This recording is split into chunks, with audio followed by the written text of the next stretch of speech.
আসসালামু আলাইকুম, সবাইকে স্বাগতম। আজকে আমি আপনাদের সামনে নতুন একটা রেসিপি নিয়ে হাজির হলাম। আজকে দেখাবো গরুর কালিয়া মাংস দিয়ে পাতাকপির রেসিপি। প্রথমে আমাদের লাগবে গরুর কালিয়া মাংস।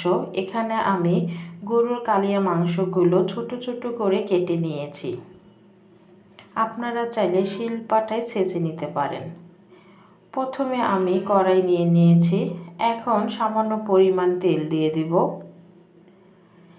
তেল দিয়ে পেঁয়াজগুলো ভালো করে ভেজে নেব। তেজপাতা ও এলাচ দিয়ে দিব। এখন দিয়ে দিব আদা বাটা, রসুন বাটা, হলুদ গুঁড়া, মরিচ গুঁড়া, ধনিয়া গুঁড়া ও লবণ দিয়ে ভালো করে তেলের মাঝে পানি দিয়ে মশলাগুলো কষাতে হবে। কষানো হয়ে গেলে এখন দিয়ে দেব গরু কালিয়া করা মাংসগুলো দিয়ে সামান্য পরিমাণ দিয়ে ঢাকনা দিয়ে ঢেকে দেব। মাংসটা কষানো হয়ে গেলে এখন এর মাঝে দিয়ে দেব কেটে রাখা পাতাকপিগুলো দিয়ে ভালো করে নেড়ে চেড়ে দেব। পাতাকপির তরকারিটা হতে হতে অবশ্যই আমার চ্যানেলটি সাবস্ক্রাইব করে দিয়ে আমাদের পাশে থাকবেন।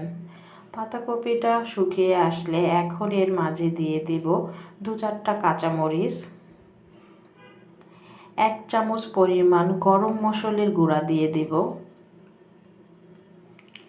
1 চামচ পরিমাণ ভেজে রাখা জিরার গুঁড়া দিয়ে দেব। দিয়ে ভালো করে নেড়ে চেড়ে রান্না করব।